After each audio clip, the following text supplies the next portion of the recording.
Hello hi പ്രിയപ്പെട്ട 10ാം ക്ലാസ്സിലെ മക്കളെ, നാളെ നടക്കാൻ പോകുന്ന പരീക്ഷയ്ക്ക് വരാനേറെ സാധ്യതയുള്ള ഒരു ചോദ്യമാണ് ഇസ്തിമാർത്ത് തയ്യാറാക്കുക അല്ലെങ്കിൽ ബയാനാത്തു ഷഖ്സിയ. രണ്ടു പേരും വരാം. ഇതിന്റെ അർത്ഥം ബയോഡാറ്റ എന്നാണ് അർത്ഥം. എന്താ അർത്ഥം? എന്താ? ബയോഡാറ്റ. ബയോഡാറ്റന്റെ പ്രത്യേകത എന്താ? അത് പോയിന്റ് ആയിട്ടാണ് ബയോഡാറ്റ വരേണ്ടത്. ഈ രൂപത്തിൽ രണ്ട് തരം ക്വസ്റ്റ്യൻസ് വരാം.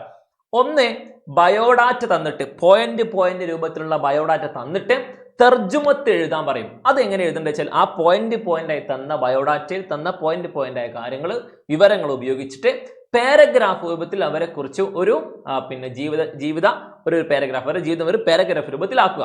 മറ്റൊന്ന്, തർജുമത്ത് തന്നിട്ട് പാരഗ്രാഫ് രൂപത്തിലുള്ള തർജുമത്ത് തന്നിട്ട് അതിൽ നിന്നും പോയിന്റായി ബയോഡാറ്റ എഴുതാൻ പറയുക. ഇങ്ങനെ രണ്ടും അങ്ങോട്ടും ഇങ്ങോട്ടും ഇതിൽ ഏതെങ്കിലും ഒന്ന് ചോദിക്കുള്ളൂ.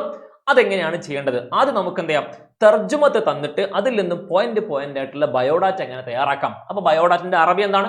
ഇസ്തിമാർത്ത് അല്ലെങ്കിൽ ബയാനത്തു ഷഖ്സിയ. ഇതേപോലെ ഒരു തർജുമത്ത് തരും, ഒരു പാരഗ്രാഫ് രൂപത്തിൽ ഒരാളെ കുറിച്ചുള്ള ജീവിത വിവരണം തരും. എന്നിട്ട് അതിൽ നിന്നും അദ്ദേഹവുമായി ബന്ധപ്പെട്ട ചില വിവരങ്ങൾ നമ്മൾ താഴത്ത് എഴുതണം. ആ വിവരങ്ങൾക്കാണ് ബയോഡാറ്റ, ഇസ്തിമാർത്ത്, ബയാനത്തു ഷഖ്സിയ എന്നൊക്കെ പറയട്ടോ. ഇനി ഇതിൽ പല വിവരങ്ങളും പലതും ഏറെ വരും, ഒക്കെ വരും. പക്ഷെ എല്ലാ ചോദ്യങ്ങളിലും കോമൺ ആയി കാണുന്ന ആരെക്കുറിച്ച് ബയോഡാറ്റ ചോദിച്ചാൽ അതിലൊക്കെ കോമൺ ആയി കാണുന്ന ചില ഒരിക്കലും ഒഴിവാവാത്ത ചില ഡാറ്റകളുണ്ട്, ചില പ്രധാനപ്പെട്ട പോയിന്റുകളുണ്ട്. ആ പോയിന്റുകൾ നിർബന്ധമായിട്ട് നമ്മൾ പഠിക്കണം. ആ പോയിന്റുകൾ ഉൾപ്പെടുത്തിയ ഒരു ചോദ്യമാണ് നമ്മുടെ കൊണ്ടുവന്നത് കേട്ടോ. ഒന്നാമത്തെ എന്താ? ഇസ്മുൽ കാമിൽ. ആദ്യമേ തന്നെ അർത്ഥം നമ്മൾ മനസ്സിലാക്കണം കേട്ടോ. ഇസ്മുൽ കാമിൽ എന്ന് പറഞ്ഞാൽ എന്താ? പൂർണ്ണനാമം എന്നാണ് അർത്ഥം. പൂർണ്ണനാമം. വെറും ഇസ്മു പോരാ, പൂർണ്ണമായ അദ്ദേഹത്തിന്റെ നാമം കിട്ടണം. പൂർണ്ണനാമം, കാമിലാണ് പൂർണ്ണം. അപ്പൊ ഇസ്മുൽ കാമിൽ പൂർണ്ണനാമം അതെന്താ? നജീബ് മഹ്ഫൂദ് അബ്ദുൽ അസീസ് ഇബ്രാഹിം അഹമ്മദ് ബഷദ്. ഇവിടെ വരെ അദ്ദേഹത്തിന്റെ പൂർണ്ണനാമമാണ്. ആ പൂർണ്ണനാമം നമ്മൾ എന്ത് ചെയ്യുക? ഇവിടെ എഴുതി കൊടുക്കുക. പൂർണ്ണനാമം. ഓക്കെ, പൂർണ്ണനാമം ഒന്നാമത് തന്നെ അതായിരിക്കും, ഫസ്റ്റ് സെന്റൻസ് തന്നെ അതായിരിക്കും ഉണ്ടാവുക. അടുത്തെന്താ? ഇസ്മുൽ അബ്. ഇസ്മുൽ അബ് എന്ന് പറഞ്ഞാൽ എന്താ? ഉപ്പാന്റെ പേര്. അബ് എന്ന് പറഞ്ഞാൽ ഉപ്പയാണെന്ന് ആർക്കും അറിയാത്തില്ല അല്ലേ? ഇനി ഇസ്മുൽ വാലിദി എന്നും വരാം. ഓക്കെ, ഇസ്മുൽ അബ് എന്നും വരാം, ഇസ്മുൽ വാലിദി എന്നും വരാം. ഇവിടെ എന്ത് വരാം? ഇസ്മുൽ വാലിദി എന്നും വരാം. ഓക്കെ ആണോ? ഇവിടെ ചേർത്ത് കൊടുക്കേണ്ടതാ ഇവിടെ ഇസ്മുൽ വാലിദ്. ഇവിടെ വാലിദുഹു അബ്ദുൽ അസീസ് ഇബ്രാഹിം. കണ്ടോ? അപ്പൊ നിങ്ങൾ ഇസ്മുൽ അബ്, ഉപ്പാന്റെ പേര് എന്ന് നോക്കും. എന്നിട്ടോ നിങ്ങളിങ്ങനെ നോക്കും അബ് എന്ന് എവിടെയാണ് തർജുമത്തിലുള്ളത്, ആ പാരഗ്രാഫിൽ അബ് എന്ന് എവിടെയെങ്കിലും ഉണ്ടോ നോക്കും. പക്ഷെ നിങ്ങൾ കാണൂല. അപ്പൊ നമ്മൾ അബും വാലിദും ഉപ്പയാണ് എന്ന് മനസ്സിലാക്കി വെച്ചാൽ അബ് എന്ന പദല്ലേ, എന്നാ വാലിദുണ്ടോ നോക്കുക. ഇവിടെ നമ്മളെ പാരഗ്രാഫിലുള്ളത് വാലിദ് എന്നാണ്. വാലിദുഹു അബ്ദുൽ അസീസ് ഇബ്രാഹിം. അടുത്തെന്താ? ഇസ്മുൽ ഉമ്മ്. ഇസ്മുൽ ഉമ്മ, ഉമ്മാന്റെ പേര്. ഉമ്മാന്റെ, അപ്പൊ അത് നമ്മളിവിടെ ചേർത്ത് കൊടുക്കുന്നു. ഇനി ഉമ്മാന്റെ പേര്, ഈ ഉമ്മ എന്നുള്ളത് വാലിദത്ത് എന്നും വരാം, ഇസ്മുൽ വാലിദത്ത് എന്ന് വരാം. രണ്ടും അർത്ഥം എന്താണ്? ഇസ്മുൽ ഉമ്മ എന്നാൽ ഉമ്മാന്റെ പേര്, ഇസ്മുൽ വാലിദത്ത് എന്നാൽ ഉമ്മാന്റെ പേര് തന്നെയാണ്. അപ്പൊ ഉമ്മ എന്ന് ഉണ്ടോ നിങ്ങൾ ഇങ്ങനെ പാരഗ്രാഫിൽ നോക്കും, ആ പദം, ആ വാക്കുണ്ടോ നോക്കും. പക്ഷെ അത് കാണൂല. അപ്പൊ നിങ്ങൾ ഉത്തരല്ലോ എന്ന് പേടിച്ചു. പക്ഷെ വാലിദത്ത് എന്നുണ്ടോ നോക്കതാ. വാലിദത്തുഹു ഫാത്തിമത്ത്. അത് നമുക്ക് ഇവിടെ ചേർത്ത് കൊടുക്കാം. ഓക്കെ ആണല്ലോ? സെറ്റ് അല്ലേ?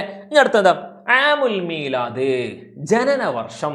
ഇവിടെ ആമുൽ മീലാദിന്റെ അവിടെ എന്തും വരാം? താരീഖുൽ മീലാദ് എന്നും വരാം, താരീഖുൽ മീലാദ് എന്നും വരാം.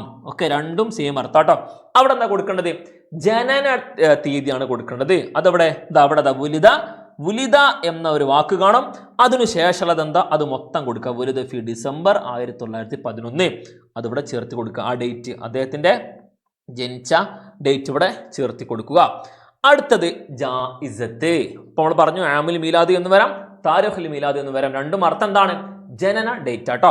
ഇനി ജായിസത്ത് എന്ന് പറഞ്ഞാൽ നേട്ടം എന്നാണ് അർത്ഥം കേട്ടോ. നേട്ടം, അദ്ദേഹം നേടിയ പുരസ്കാരങ്ങളൊക്കെ ഉണ്ടാവും അല്ലെ? ആ പുരസ്കാരങ്ങളാണ് നമ്മൾ എന്ത് ചെയ്യേണ്ടത്? കണ്ടെത്തുന്നത്. ഇവിടെ അങ്ങനെ തന്നെ കൊടുത്തിട്ടുണ്ട്, ജായിസത്ത്. ഓക്കെ, അദ്ദേഹം നേടിയ ജായിസത്ത് എന്താ? ജായിസത്ത് നോബൽ. ഓക്കെ, നൊബേൽ സമ്മാനം അദ്ദേഹം എന്ത് ചെയ്തു? നേടി. ഓക്കെ, അദ്ദേഹം നൊബേൽ സമ്മാനം നേടി. അപ്പൊ ജായിസത്ത് നമ്മൾ കൊടുത്തു. ഇനി അടുത്ത താരിഖുൽ വഫാത്ത്. താരിഖുൽ വഫാത്ത് എന്നാൽ എന്താ? മരണപ്പെട്ട ഡേറ്റ്. ഇവിടെ ഒരു പക്ഷേ എങ്ങനെ വരാം? ആമുൽ വഫാത്ത് എന്നും വരാം, ആമുൽ വഫാത്ത് എന്നും വരാം, ആമുൽ വഫാത്ത് എന്നും വരാം. രണ്ടിന്റെ അർത്ഥം എന്താണ്? മരണപ്പെട്ട ഡേറ്റ്. ആ ഡേറ്റ് എവിടെ ഉണ്ടാവാം? അവസാനത്തെ ഡേറ്റ് ആയിരിക്കും ആ ഡേറ്റ് ഉണ്ടാവും കേട്ടോ. അപ്പൊ ഇത് രണ്ടും മനസ്സിലാക്കാൻ വളരെ സുഖമാണ്. താരിഖുൽ മീലാദ് അല്ലെങ്കിൽ ആമുൽ മീലാദ്, ഇത് രണ്ടും വന്നാൽ ആദ്യം കാണുന്ന ഡേറ്റ് അതായിരിക്കും. എന്നാൽ താരിഖുൽ വഫാത്ത് അല്ലെങ്കിൽ ആമുൽ വഫാത്ത് എന്ന് പറഞ്ഞാൽ അവസാനം കാണുന്ന ഡേറ്റ് ആയിരിക്കും ആ ഡേറ്റ് നമ്മൾ ഇവിടെ എന്ത് ചെയ്യുക? ചേർത്ത് കൊടുക്കുക. അപ്പൊ എന്തായി? നല്ലൊരു ഇസ്തിമാറത്തായി. ഇതിനേക്കാൾ കൂടുതൽ വിവരങ്ങൾ ഇതിൽ വരാറുണ്ട്. പക്ഷേ ഈ വിവരങ്ങൾ, ഈ 6 വിവരങ്ങൾ ആരെക്കുറിച്ചുള്ള ബയോഡാറ്റ തയ്യാറാക്കാനും ഇസ്തിമാറത്ത് വന്നാലും അതിലുണ്ടാകുന്ന കോമൺ ആണ്. അത് നിങ്ങൾ മറക്കരുത്. അതിൻ്റെ അർത്ഥസഹിതം അവിടെ എന്താണ് ചേർക്കേണ്ടത്, അതെങ്ങനെയാണ് കണ്ടെത്തേണ്ടത് എന്നടക്കം പറഞ്ഞു. എല്ലാവർക്കും നല്ല വിജയം ഉണ്ടാവട്ടെ എന്ന് ആശംസിക്കുന്നു. All the very best.